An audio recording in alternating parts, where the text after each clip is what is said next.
Hi, this is Matt the Game Explainer.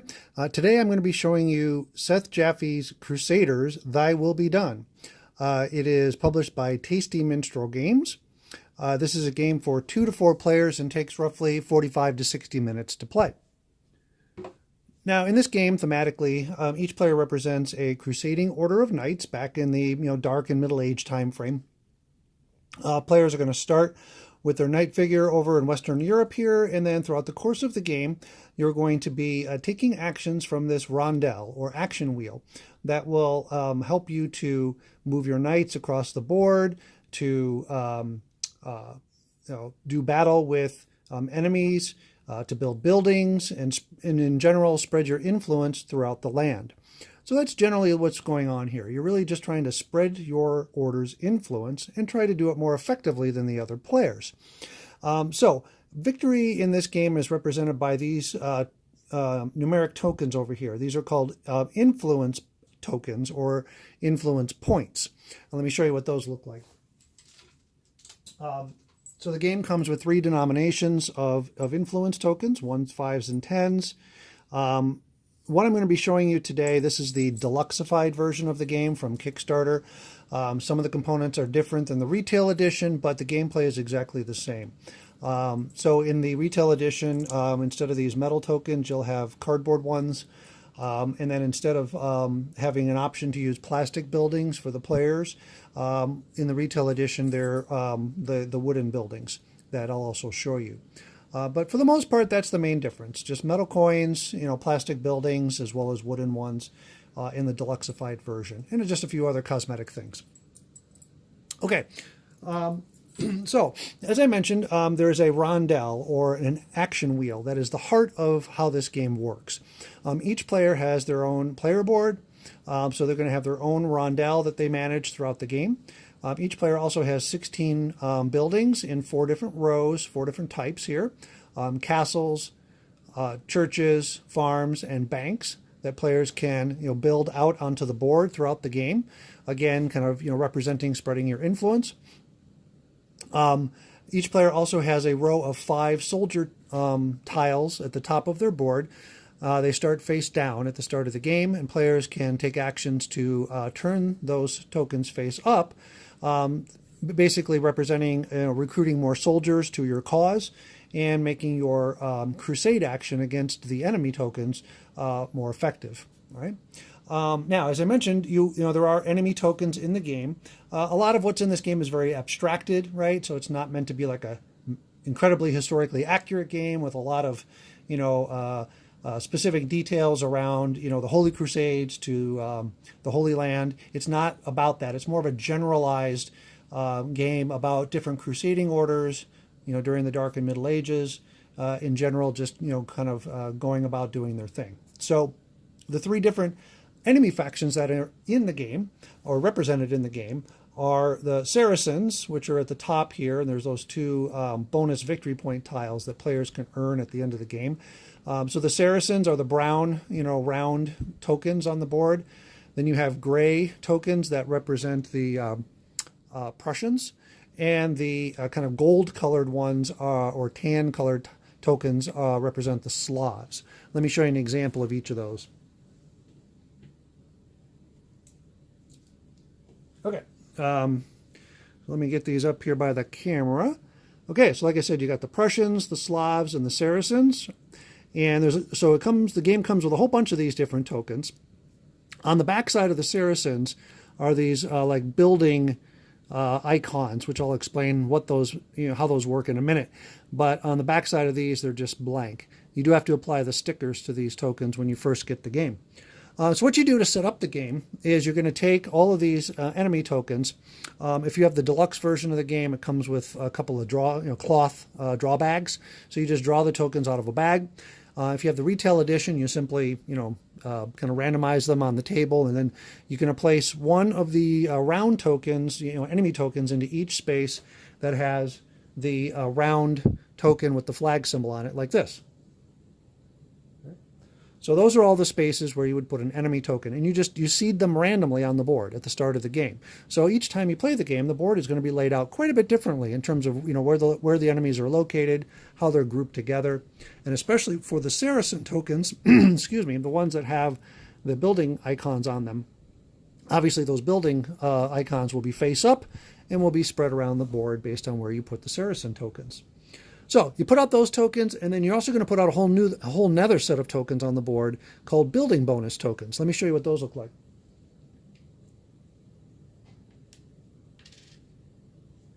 Okay, so here's an example of a building bonus token. Again, it comes, the game comes with a whole bag of these. They're apparently easy to drop. But at the start of the game, again, you're going to take all of these tokens. They're all the same on the back. You just randomize them, and then you place them out on the board, again matching the location where it shows to put them, right? Like right here.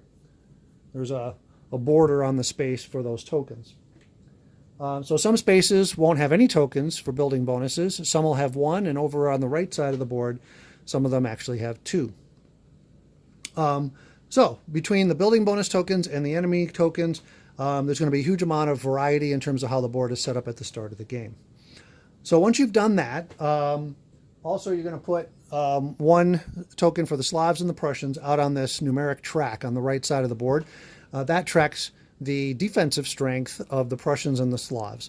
At the start of the game, they each start with a defensive strength of 3. But then as players defeat those tokens on the board, their strength goes up. So the Prussians and the Slavs, as the game progresses, become harder to defeat, but they also are worth more victory points. On the other hand, the Saracens, there's a little notation at the top corner of the board. You probably can't see it very well, but it just reminds players that Saracens, the brown tokens, are always a defensive strength of 6. So they're harder to defeat at the beginning of the game, but a little bit easier, towards the end of the game. And they can give you basically a choice of 2 different benefits when you defeat them. You either gain 3 victory points, from the victory point pile, or you can build a free building based on what's printed on the actual token itself. So I'll explain a little bit more about that when I get into explaining all the different actions in the game. But just know that, throughout the game, you're going to be trying to move around. You're going to be moving into spaces where there are enemy tokens, and so you're going to need to defeat those enemies before you can build buildings there. Because if you look at the board, there are a few kind of blank spaces here just to the right of the starting location for the players, okay? And you'll notice there's a kind of an outline of a square in the center of each space. That's basically just a reminder that you can build a single building in that space, right? So one player can build a single building in each space on the board. Once that space has a building on it, nobody else can build there. So it's a little bit of a race sometimes to get to certain locations and build certain buildings, especially based on what type of building bonus tokens are located in which spaces, okay? And again, I'll explain those tokens a little bit more when I explain the actions. But that's why, like, some of these spaces are just, open at the start of the game. You can just move there and build a building. Other spaces obviously have an enemy token in them, like these here, right? So if you want to build in these spaces, you have to go there, first defeat the enemy, removing the round token. That then opens up the square space where you get to build a building, right? So that's pretty much how you can read the board, right?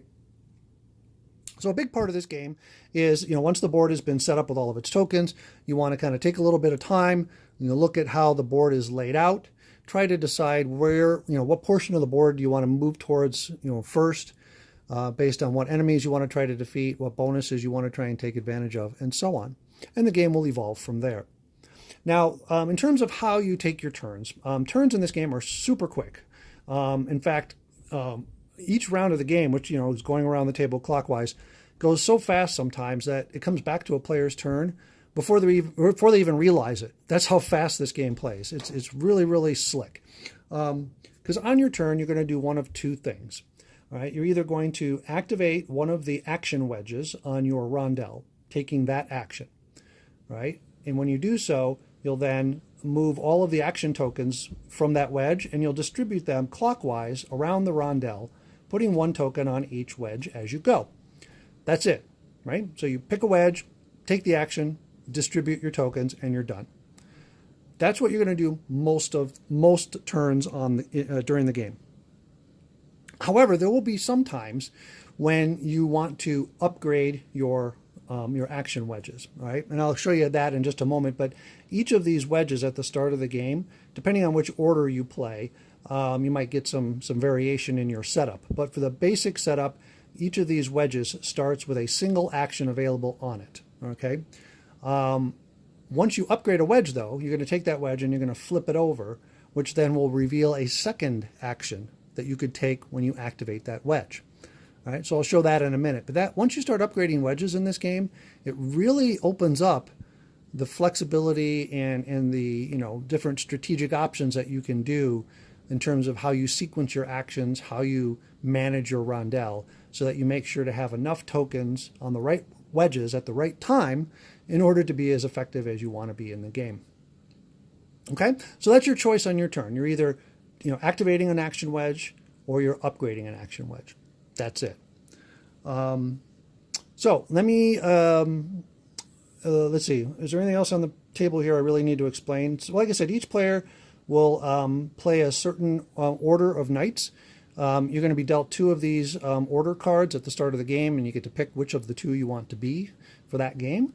So for you to set up your own board, you're simply going to place out your wedges in here, and they can be positioned, in a variety of different ways, because each of the wedges comes out, okay? Excuse me. So the kind of standard setup for the game is one player will randomize the order of their wedges, okay? They just kind of shuffle them up, place them out in a random order, and then each other player has to match that same order, so that each player starts with the same distribution of wedges around their rondel. Once you've done that, then you're going to, like I said, be dealt 2 order tiles, and you're going to pick which of the 2 you want to use. Because some of the order tiles will alter your starting setup a little bit in terms of your rondel. You might start with more or less of these action tokens. You might start with some of your wedges already flipped over to the upgraded side, okay, and so on. Each order tile also may have like a certain special ability that's in play for the whole game. So that can also affect, how you play your turns.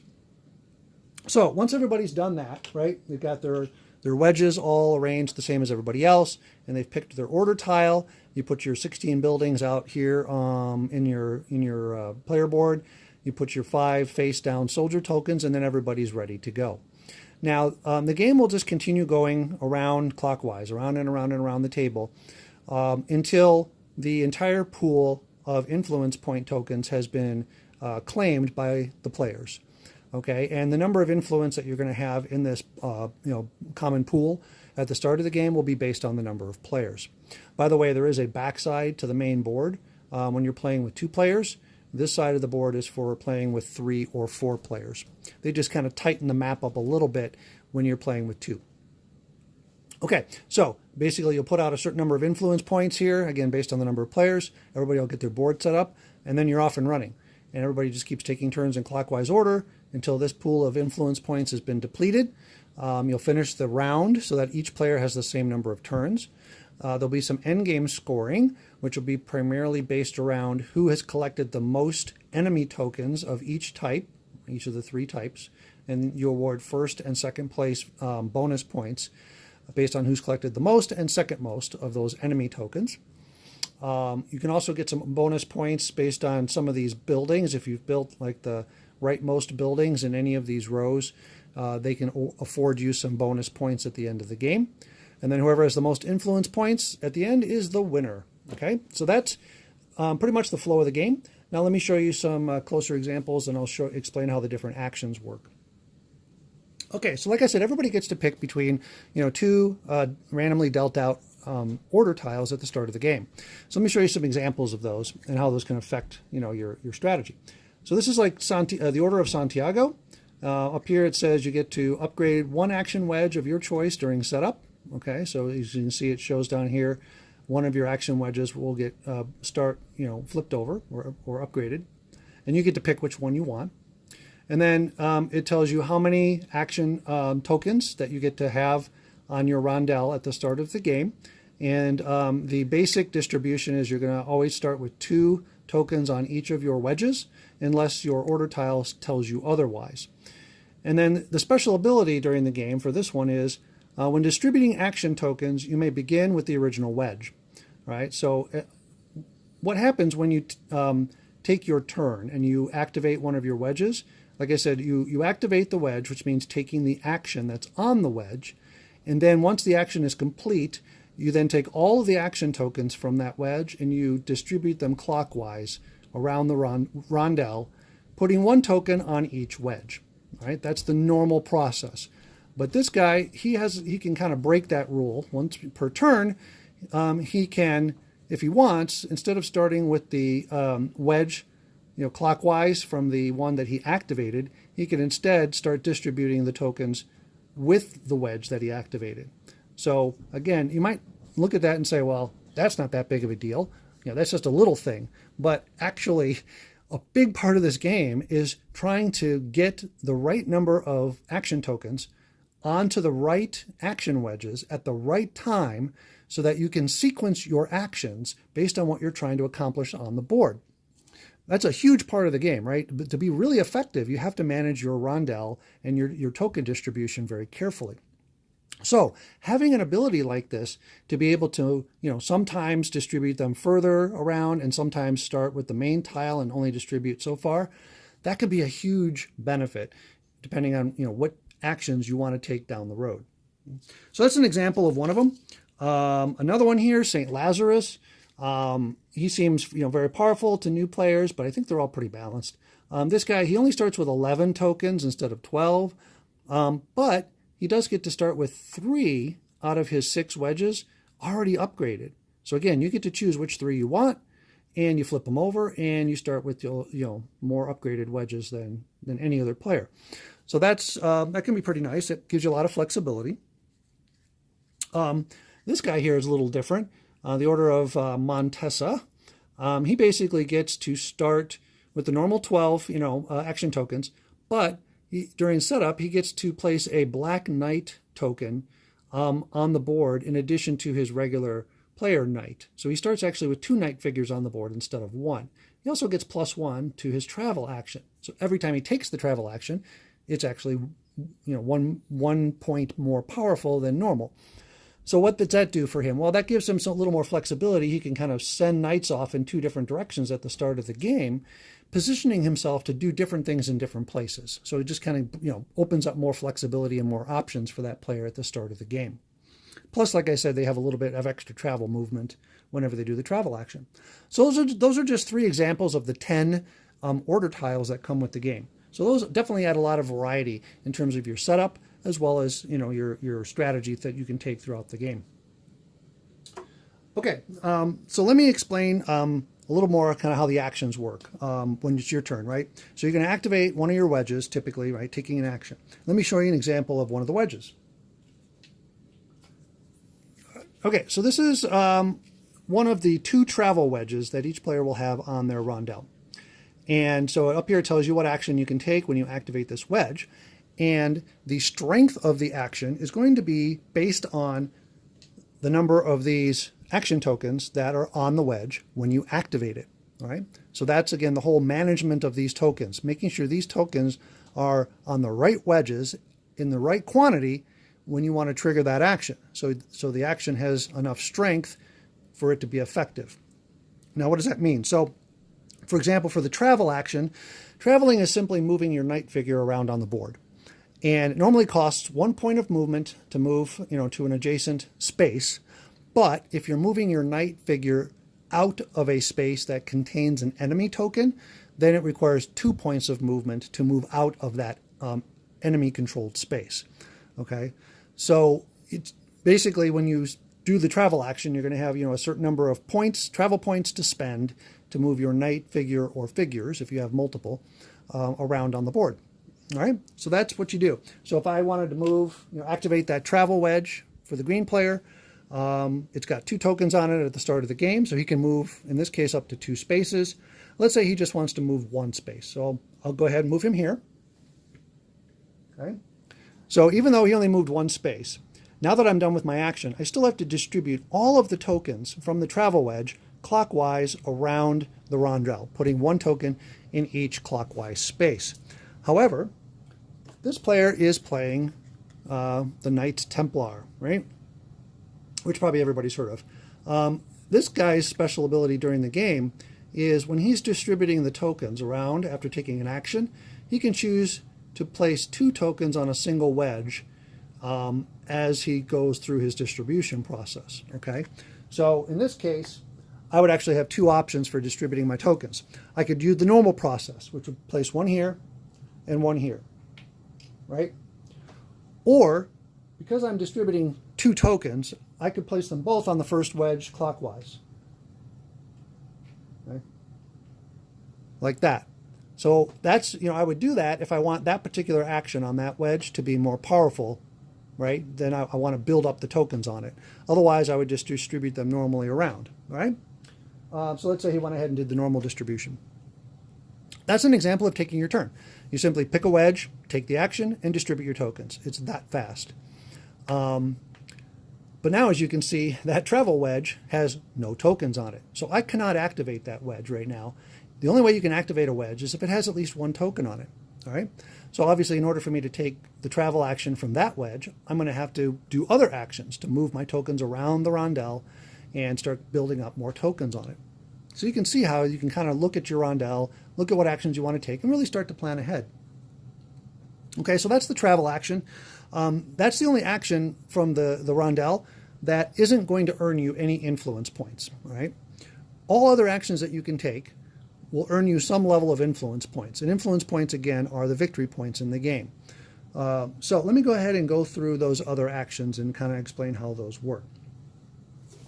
Every player will have a little reference card here. It's just a bunch of icons, but once you understand how the game works, this is a nice little reminder of how you're going to earn influence points, which again are the diamond symbols, by taking actions.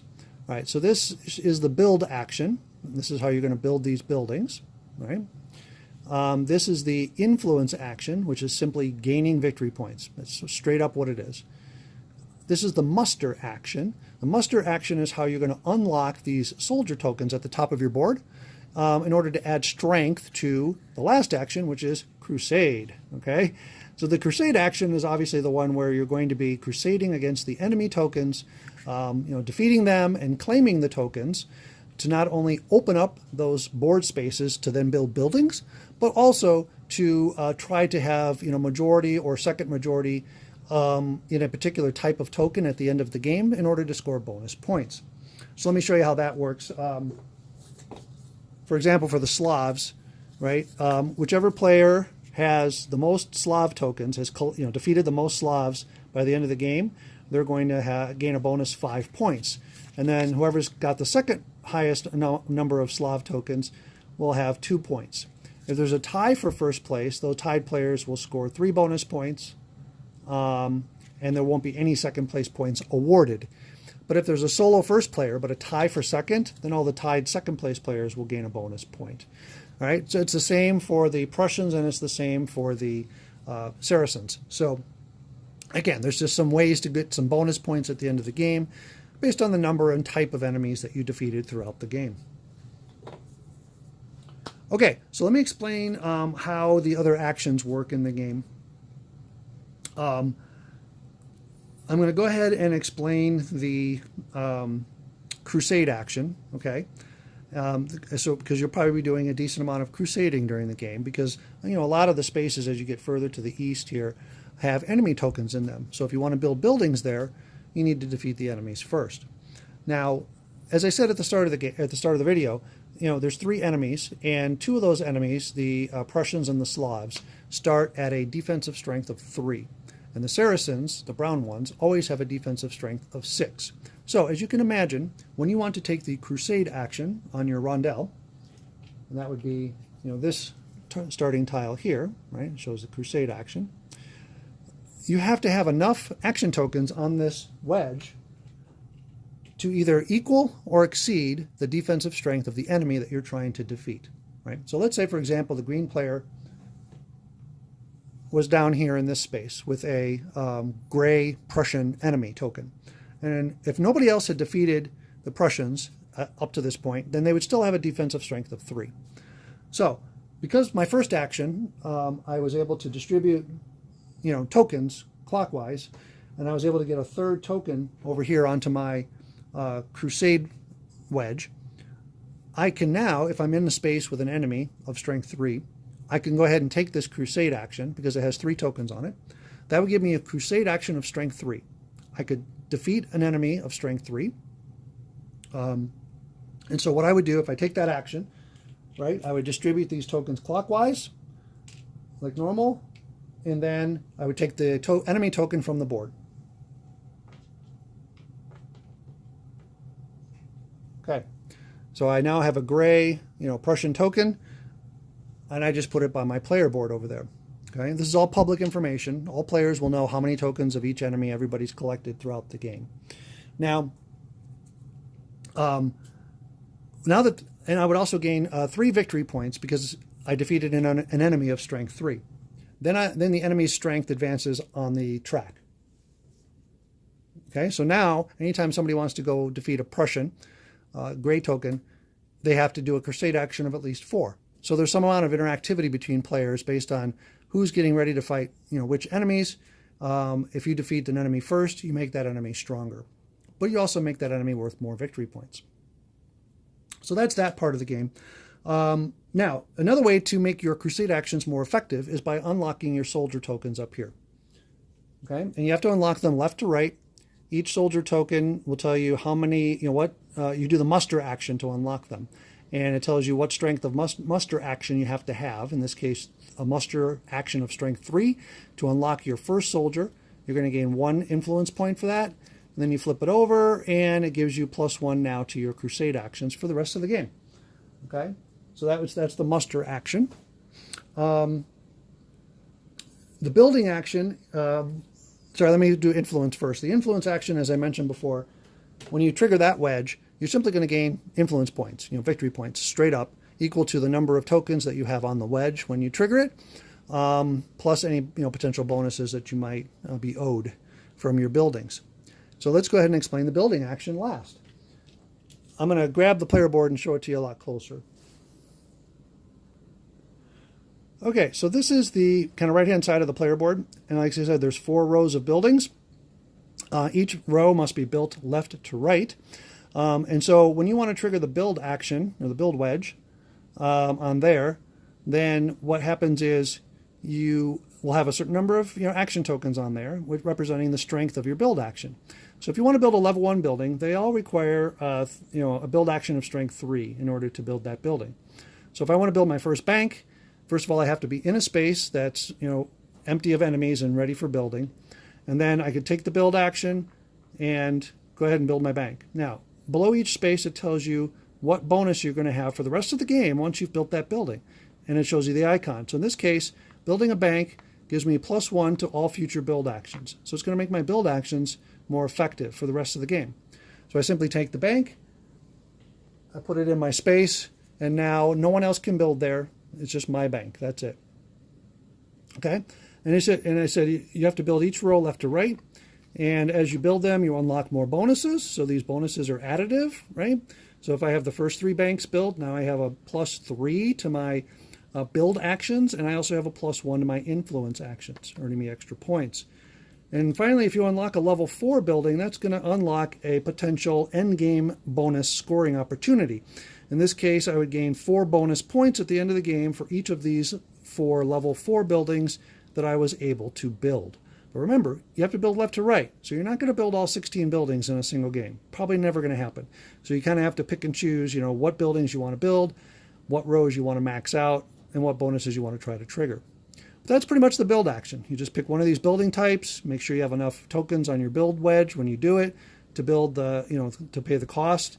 And then you're going to gain, 1, 2, 3, or 4 victory points when you build the building, and the level 4 ones unlock endgame bonuses.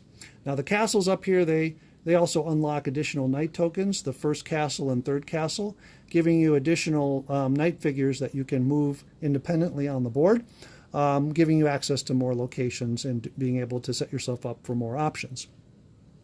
Okay, that's the build action. And as I mentioned, the other thing you can do on your turn, rather than doing an action, is upgrading a wedge, right? So let's say, you decide you need to upgrade a wedge, or maybe the way that your action tokens are currently distributed is not conducive for you to take the next action that you want to do. So you could choose, let's say, to upgrade a wedge. And you can upgrade any one of your wedges, even if it has action tokens on it or not. You simply flip it over. And so now this one, which was the Crusade wedge, right? Now when I flip it over, it gives me access to both Crusade and Build, right? And so when I activate this upgraded wedge now for the rest of the game, I can choose to either do one of these actions or both of these actions on a single turn. I would just have to, if I want to do both actions, I just have to split my action tokens between those two actions. And each action has to be allocated at least one token in order for you to take that action. So as you can imagine, once you started upgrading wedges, you're going to get a lot more flexibility in terms of, which wedges you trigger and which actions you can do. Also, after upgrading a wedge, you may, optionally, choose any single wedge on your rondel and distribute all of the tokens from that wedge clockwise, following the normal process. Again, what that allows you to do is, if maybe a lot of your tokens have been clumping up on a particular wedge and you don't want them there, that might be a good time to then, not take an action and instead upgrade one of your wedges, pick that one that's all clumped up, and distribute the tokens around from there. So that's kind of a nice little way to get yourself back in the game, if you will. So that's really the heart of the game, is your like I said, taking actions, managing your rondel, making sure you're getting the tokens distributed the way you want them, so your actions have enough strength, and try to beat other players to the nice locations, and be the most effective you can. Earn as many influence points as you can by the end of the game, and hopefully you come out the winner. Now let me show you really quickly a couple of those bonus building tokens that get randomly distributed on the board. Okay, so here's an example of one where if you were to build on a space that had this token in play, you could gain either, if you build a church or bank, you can build it for one less action point than you normally would to build the level of church or bank that you're building, right? This other one here, if you build a farm, you can build it for one less action point. But if you build a church, you'll gain one bonus victory point. So again, sometimes the tokens give you options, sometimes they give you a discount on building, and sometimes they give you a bonus victory point for building. So you'll have a lot of different options depending on what spaces you go to on the board. Also, I just wanted to show you real quick, just kind of reinforce some of the main component differences between the different versions. If you buy the retail edition, they'll all be these kind of nice chunky wooden pieces, and painted with the player color. In the deluxe edition, the wood pieces have some silk screen kind of screen printing on it. You don't have that in the retail version, but they're still really nice big chunky pieces. And then the deluxe version also comes with a plastic equivalent to the wood pieces that are really finely detailed, but are a little bit smaller than their wooden counterparts. Okay, so kind of personal preference if you want to do plastic or wood. All right, so again, that is Crusaders, Thy Will Be Done, designed by Seth Jaffe and published by Tasty Minstrel Games. As always, thanks for watching.